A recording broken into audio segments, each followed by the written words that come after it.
नमस्कार। प्रशिक्षु अधिकारीगण, न्यायिक कार्य शुरू करने के लिए खुद को तैयार कर रहे हैं और हम लोग इस पुनीत कार्य के शुभारंभ में आपकी मदद कर रहे हैं।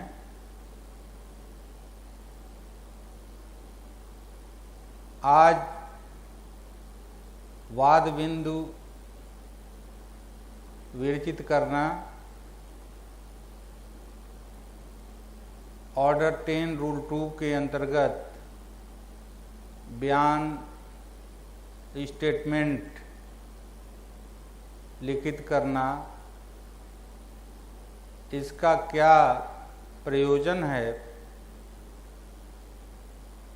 इसका क्या महत्व है और ये कार्य कैसे किया जाना चाहिए, इस पर हम आपसे चर्चा करेंगे और कोशिश करेंगे कि एक्चुअल फैक्ट्स से कैसे हम वाद बिंदु विरचित करेंगे, उसके उदाहरण भी आपको दिखाएंगे। शुरू करने से पहले आपसे पुनः आपको मैं सलाह दूंगा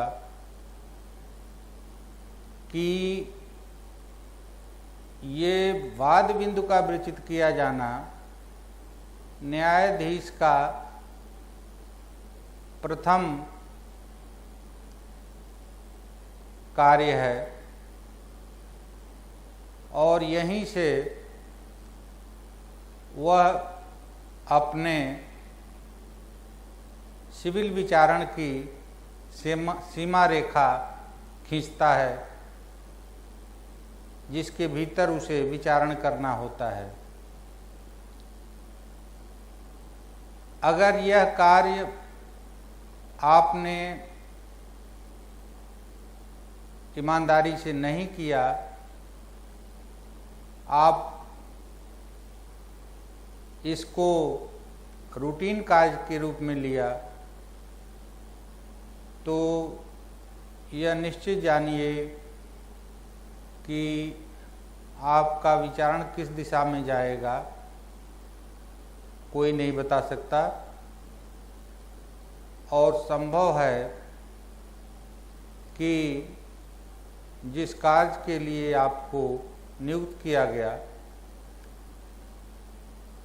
जो काम आपको करना चाहिए, जो वादकारी को न्याय देने का काम आपको करना है, उससे आप भटक जाएंगे। तो ये जो वाद बिंदु हैं, ये लैंप पोस्ट की तरह से हैं, जहाँ पर आप अपनी दिशा इस वाद बिंदुओं के माध्यम से तय करते हैं कि आप किधर की ओर बढ़ रहे हैं, सही दिशा में जा रहे हैं या भटक गए हैं। अगर ये काम आपने खुद नहीं किया, इसकी काबिलियत शुरू में ही आपने हासिल नहीं किया, तो तय मानिए ये पहला कार्य ही सिविल विचारण का आप दूसरे के हाथ में दे देंगे और फिर वो अपनी क्षमता, अपनी जानकारी के आधार पर वाद बिंदु बना करके आपको दे देगा और पता ये चलेगा कि जो वाद बिंदु बनना चाहिए वो नहीं बना, और कुछ अनावश्यक वाद बिंदु बन गए। तो फर्स्ट हियरिंग की तारीख में आप पूरी तरह से दोनों पक्षों के अभिवचनों पर विहंगम दृष्टि डालें और मटेरियल प्रोपोजिशंस क्या क्या हैं उनको समझ लें और उसके बाद वाद बिंदु विरचित करें। और ये मटेरियल प्रोपोजिशंस अगर किसी कारण से स्पष्ट नहीं है तो आप इन्हें स्पष्ट करने की कोशिश करें, उनसे पूछें, उनका बयान लिखें वादकारियों का, और उससे जानने की कोशिश करें कि वास्तविक वाद बिंदु क्या हैं जिनका विरचित होना आवश्यक है। आदेश 10 नियम 2 का बयान लिखे जाने का प्रावधान जाब्ता दीवानी में इसी उद्देश्य से रखा गया है, और इस उद्देश्य को ये शेर जो आपके सामने दिख रहा है बहुत ही प्रभावी ढंग से व्याख्यायित करता है। मैं भी मुंह में जुबान रखता हूं, काश पूछो कि मुद्दा क्या है। ये वादकारी है, वो भी जानता है और उससे बेहतर कोई नहीं जानता है कि विवाद क्या है, मसला क्या है जो वह तय कराने न्यायालय के समक्ष आया है। लेकिन काश आप उससे पूछें तो उसका बयान लिखें तो आपको बहुत सारे मामलों में इसकी ज़रूरत पड़ सकती है, और इसको, इस प्रावधान को ऑर्नामेंटल न रहने दें, उचित स्थान पर इसका उपयोग करें और वाद बिंदु विरचित करें। मैंने बताया कि वाद बिंदु जो है आपकी विचारण की दिशा, विचारण का क्षेत्र तय करते हैं, सीमा निर्धारित करते हैं, और उन्हीं सीमाओं में उन्हीं को ध्यान में रखते हुए आप साक्ष्य लेते हैं। उन्हीं के आधार पर पक्षकारों के ऊपर ओनस फिक्स करते हैं कि साक्ष्य किसको देना है, किस वाद बिंदु के लिए। ये सारी चीज़ें उनसे तय होती हैं। जब आप कोई भी पहले की जिनमें वाद बिंदु विरचित किए गए हैं उन पत्रावलियों को लेकर के देखें, पता चलेगा कि ज़्यादातर मामलों में ओमनिबस इशू बने हैं, और ऐसे इशूज बने हैं जो एक्चुअली वो इशूज थे ही नहीं। ऑर्नामेंटल ढंग से प्रतिवादी जितने भी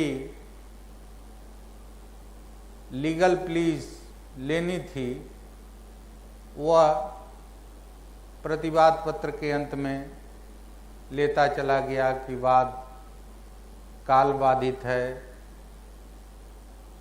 धारा 34 विनिर्दिष्ट अनुतोष अधिनियम का दोष है, क्षेत्राधिकार के बाहर है, पोषणीय नहीं है।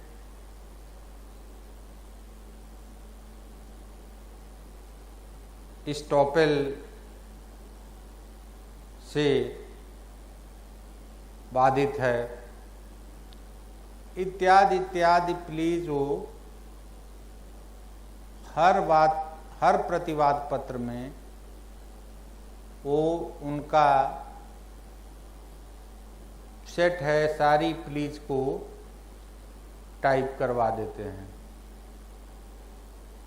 और दुर्भाग्य से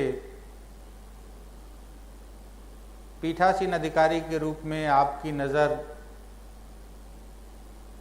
उन पर नहीं गई, या गई भी तो उनकी गंभीरता के बारे में आपने उनसे पूछा नहीं। बेयर प्लीज के आधार पर वाद बिंदु विरचित कर दिए गए और वो आखिर तक पड़े रहते हैं। और कभी कभी उन्हीं वाद बिंदुओं में कोई न कोई कमी ढूंढ करके अपीली न्यायालय में या आगे जो भी उसका जब उपयोग करना होता है पक्षकार अपनी सुविधानुसार करते रहते हैं। तो इसको ऐसे नहीं रहने देना है। जब भी आप प्रथम सुनवाई की तिथि में प्लीडिंग्स को दोनों पक्षों को देखते हैं, मटेरियल प्रोपोजिशंस को आप ध्यान में रखते हुए वाद बिंदु बनाएंगे तो बहुत ही लिमिटेड वाद बिंदु बनेंगे। और जितने ऑर्नामेंटल प्लीज हैं जो सिंपली कह दिया गया कि दावा काल बाधित है, बेयर प्ली है, कोई उसके संबंध में तथ्य वर्णित नहीं है कि कैसे ये दावा काल बाधित है, कैसे क्षेत्राधिकार के बाहर है, कैसे पोषणीय नहीं है। इन पर कोई अगर स्पेसिफिक प्ली नहीं है तो केवल कह देना कि दावा काल बाधित है, इस पर इशू बनाने का कोई औचित्य नहीं है। ये मैं नहीं कह रहा हूँ, माननीय उच्चतम न्यायालय, उच्च न्यायालय समय समय पर हमारा निर्देशन हमें करते रहे हैं, अपनी विधि व्यवस्थाओं के द्वारा हमें इस तरह के बिंदुओं पर हमेशा प्रकाश डालते रहे हैं। तो उनका भी आप उनसे भी प्रकाश लेते रहिए कि कहाँ आपको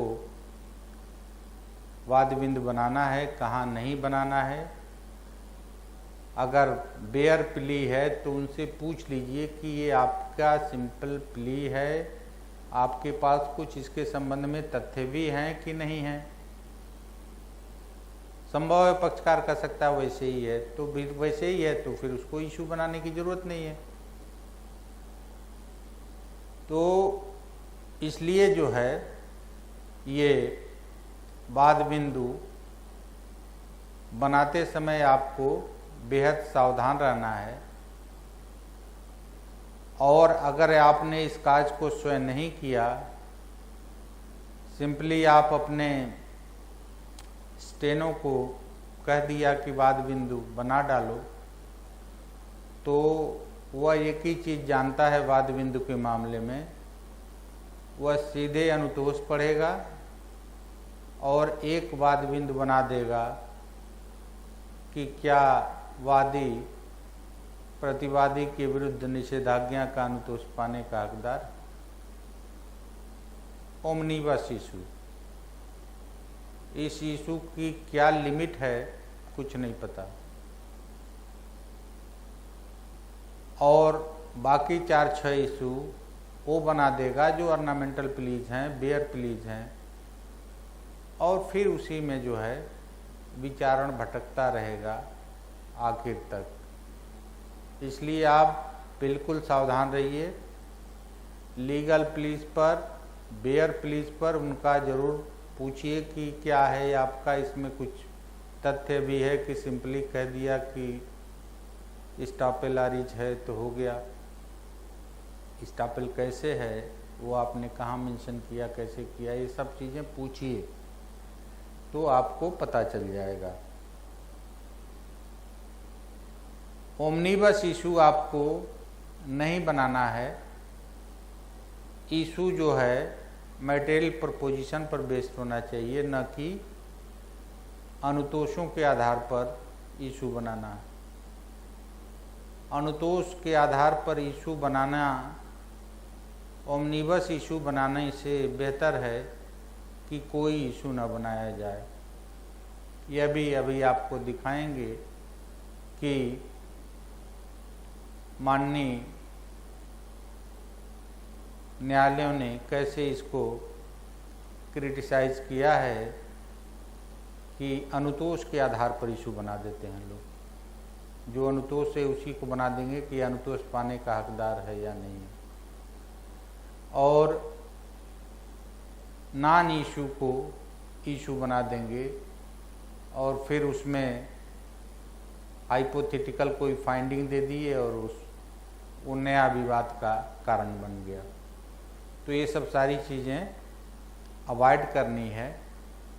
अब मैं एक एक करके आप लोगों को माननीय उच्चतम न्यायालय एवं उच्च न्यायालय की विधि व्यवस्थाओं को दिखाएंगे कि जो बातें मैंने वादविंद विरचित किए जाने के संबंध में कहा, वो बातें कहाँ कहाँ किस तरह से कही गई हैं।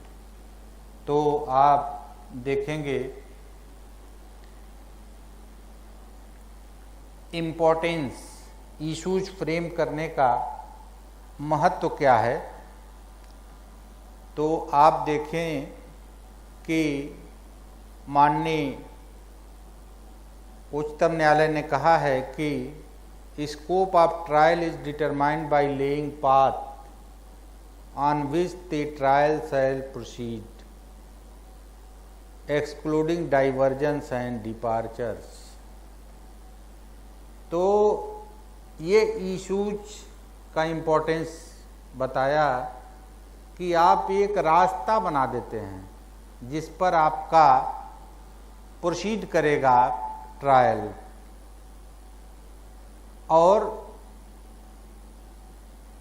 कोई भी डाइवर्जन नहीं होने पाएगा, सीधा आपका विचारण ट्रायल चलेगा।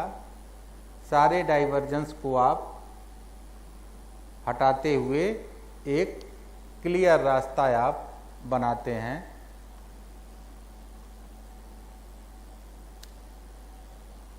Real dispute between the parties determined, the area of conflict is narrowed, and the concave mirror held by the court, reflecting the pleadings of the parties, pinpoints the issues, the disputes on which the two sides differ. तो गलती ये लोग करते हैं कि ये concave mirror जो उनके हाथ में होना चाहिए वह नहीं होता और वो कन्वेक्स मिरर का यूज कर देते हैं।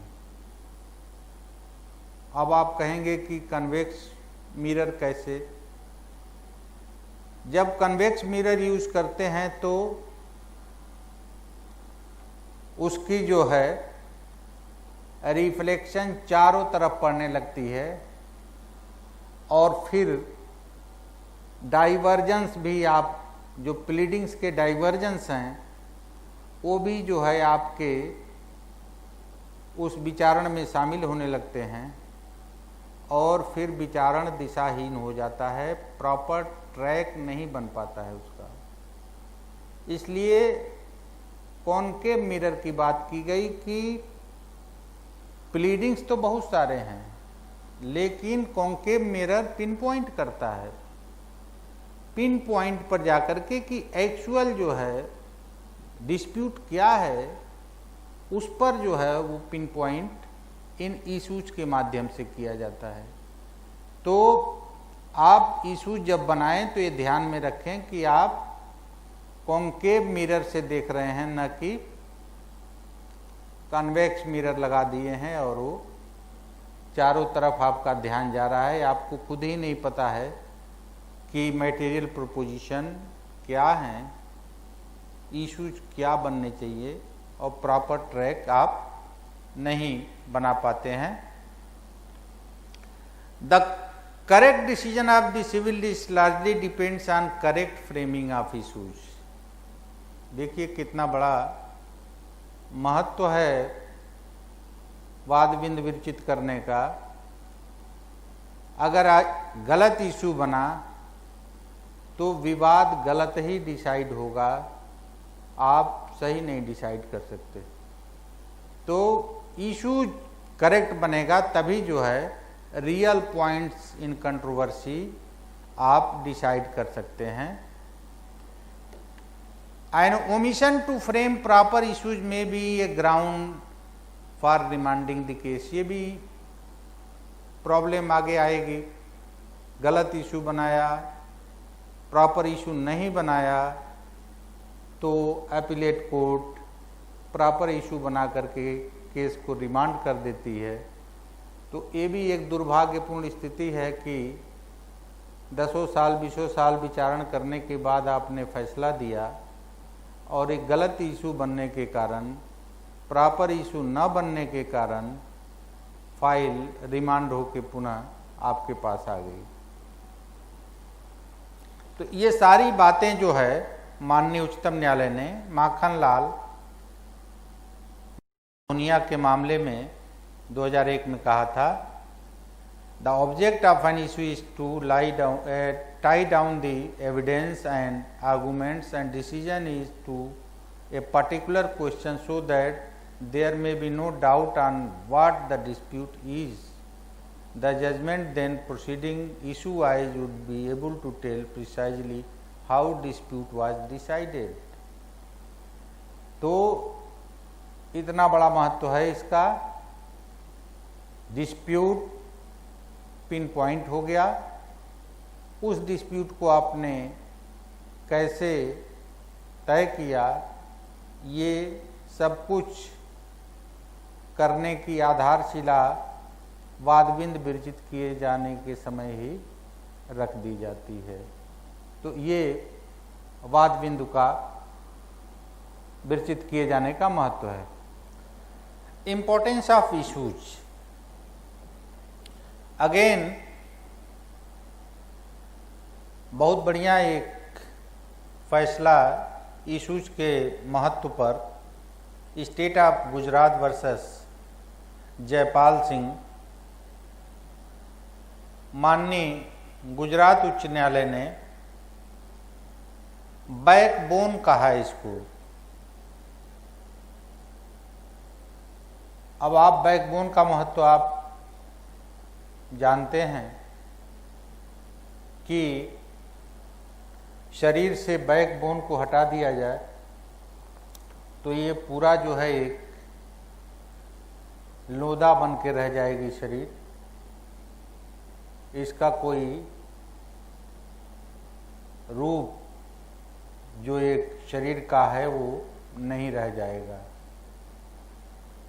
विवाद क्या है, वाद कैसे तय करना है, ये इशूज उसके बैकबोन हैं और ये लैंप पोस्ट की समान है, जो कि रास्ता दिखाता है ट्रायल कोर्ट को और एवं अपीलेट कोर्ट को कि कंट्रोवर्सी एक्चुअली क्या है, उसके लिए एविडेंस क्या आपके सामने आया है और सच्चाई क्या है, न्याय आप कैसे करेंगे। ये सारी चीज़ें जो है इशूज के बनाए जाने पर निर्भर है। इसलिए आप लोगों से पुनः मैं कहता हूँ, सलाह देता हूँ कि वाद विंद विरचित किए जाने को काम को कभी भी आप, वैसे तो किसी भी न्यायिक कार्य को जब आप करने बैठ रहे हैं तो वह आपका प्राइमरी काम है, बाकी सारे काम आपके सेकेंडरी काम हैं। जब भी न्यायिक कार्य करिए तो आप अपनी पूरी ऊर्जा, पूरा विवेक, पूरी ट्रांसपेरेंसी, इंटीग्रिटी के साथ वो काम करिए। किसी भी छोटा आदेश हो, बड़ा आदेश हो, आप उसको कैजुअल रूप में न करिए। समय नहीं है, दोबारा आप उसके लिए पूरा विचार करके आगे उस पर जो भी करना है करिए। किसी कारण से आपका कोई व्यक्तिगत कार्य बहुत महत्वपूर्ण है तो आप अवकाश ले लीजिए, लेकिन साथ साथ करके न्यायिक कार्य की गरिमा को, न्यायिक कार्य के महत्व को आप कतई कम न होने दीजिए, क्योंकि आपकी जो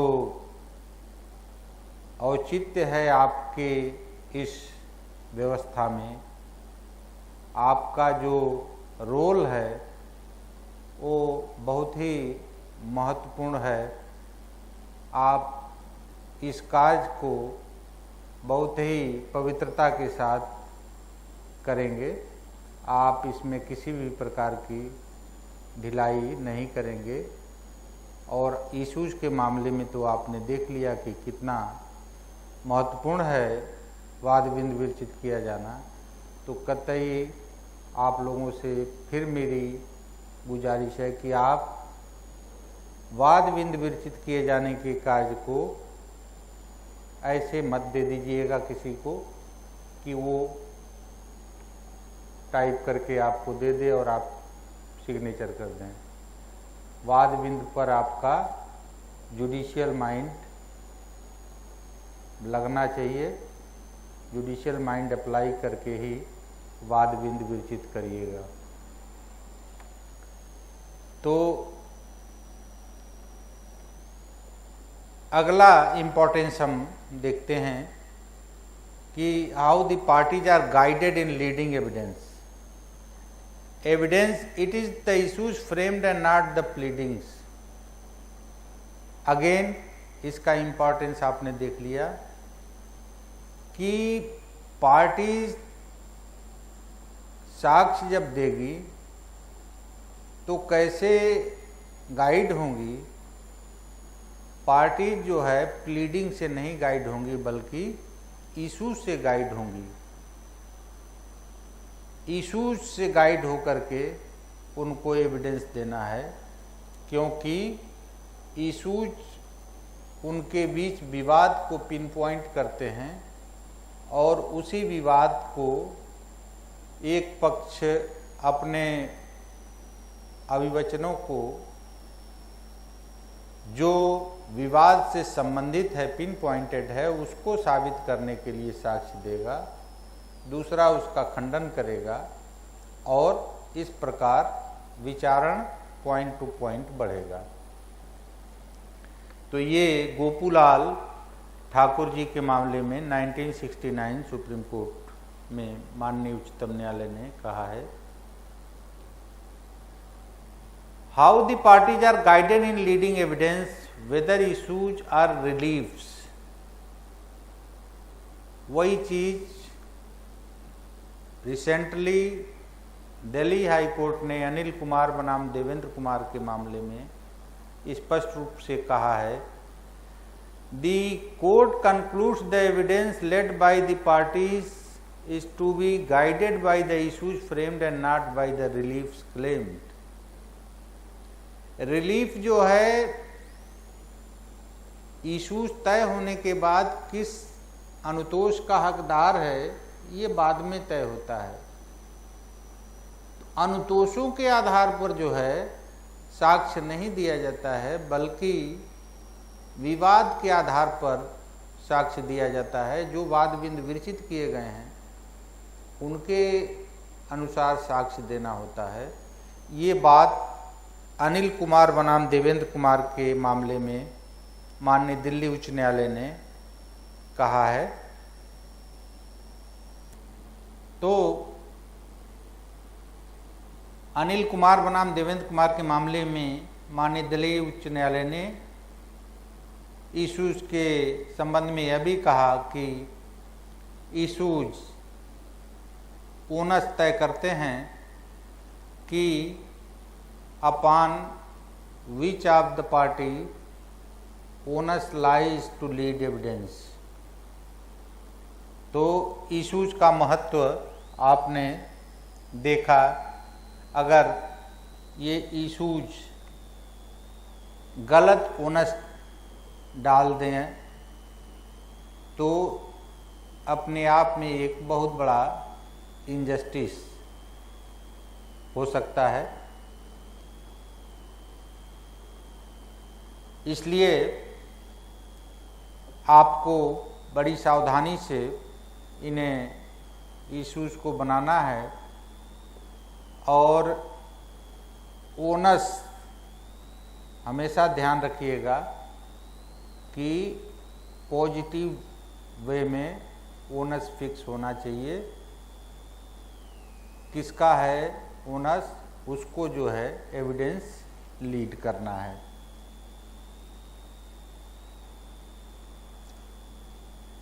ये चीज़ आप लोग काफ़ी पढ़े हैं, पुनः एक बार जान लें। बर्डन ऑफ प्रूफ और ओनस ऑफ प्रूफ में डिफरेंस क्या है। ओनस में ओनस टू लीड एविडेंस और बर्डन ऑफ प्रूफ, आप जानते हैं कि बर्डन हमेशा जो है कांस्टेंट रहता है, ओनस हमेशा शिफ्ट होता रहता है। बर्डन हमेशा वादी के ऊपर है। कुछ तथ्यों को लेकर के वो आया है, उन तथ्यों के आधार पर चाहता है कि उसके पक्ष में कोई आदेश न्यायालय पारित करे, तो उन तथ्यों को साबित करने का बर्डन उसके ऊपर है। ओनस जो है, कोई भी प्ली जो पक्षकारों की ओर से आई है, उन प्लीज के आधार पर जो इशूज बने हैं उनमें बहुत सारे ऐसे इशूज हैं जो कि मुख्य जो विवाद है उससे अलग हटकर लीगल प्लीज बने हैं। उनके साबित करने का भार, उनका ओनस उस व्यक्ति पर है जो वह साबित नहीं करता है, तो उसके अगेंस्ट में वो तय होगा। तो ओनस और बर्डन का ये जो डिफरेंस है, इसको भी ध्यान इशूज बनाते समय आप रखेंगे। The burden of proof is the burden to prove the main contention of party requesting the action of the court. मैंने बताया कि वादी आया है कुछ तथ्यों के आधार पर, तो उसका जो मेन कंटेंशन है उस कंटेंशन के आधार पर ये जो बर्डन है वो वादी के ऊपर है, वह उसे ही साबित करना है। While the onus of proof is the burden to produce actual evidence. Actual evidence किसको लीड करना है, वह इशूज के आधार पर ही तय होगा कि एक्चुअली किसको ये बात साबित करनी है, वो उसका ओनस उसके ऊपर है। मेन कंटेंशन जो है वो बर्डन से संबंधित है, जो हमेशा वादी के ऊपर है, वो शिफ्ट नहीं हो सकता।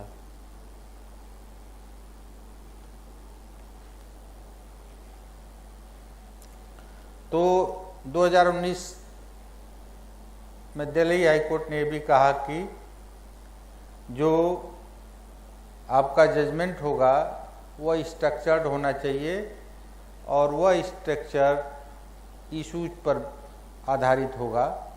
इसलिए इशूज का महत्व आप समझ सकते हैं कि सभी मामलों में माननीय उच्चतम न्यायालय, माननीय उच्च न्यायालय ने समय समय पर इनके महत्व को सबके सामने लाया है अपने निर्णयों के द्वारा। हमको उन्हीं निर्णयों के अनुसार अपने को गाइड करना है। जो दिशा निर्देश उसमें दिए गए हैं, जो प्रकाश उनसे हमें प्राप्त हो रहे हैं, उनसे हमें प्रकाशित होते हुए इशूज को बनाना है। Whether court can refuse to decide the point on which issue has been framed and evidence led by the parties even if the point involved is not mentioned in the pleadings। ये मामला जो है appellate court से संबंधित है। Appellate court ने एक issue पक्षकारों को सुनने के बाद एक कोई इशू बनाया और वह इशू जो बना था एक्चुअली प्लीडिंग्स में वो बात नहीं थी। तो ये सवाल उठा कि क्या ऐसे इशू को डिसाइड करने से, ऐसे पॉइंट को डिसाइड करने से क्या कोर्ट मना कर सकती है।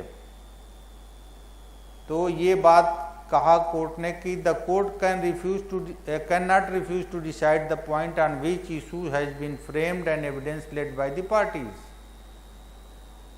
अगर इशू बन गया है तो चाहे प्लीडिंग में वो बात है या नहीं है, उस पर पक्षकारों ने साक्ष्य दिया है, तो कोर्ट मना नहीं कर सकती उसको,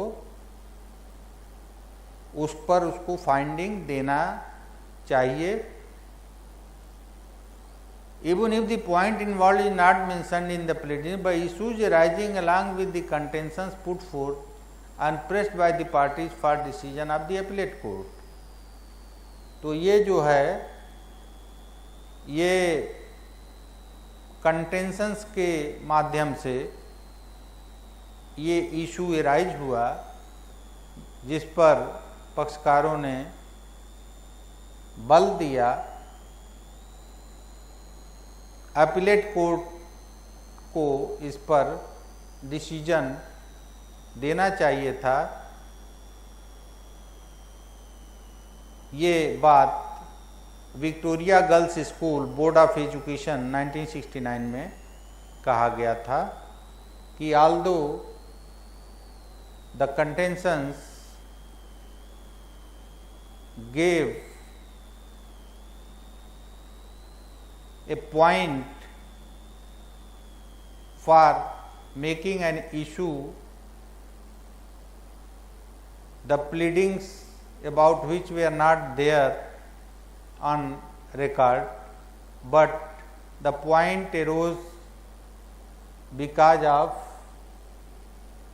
out of contentions of the parties, the court ought to have determined that point.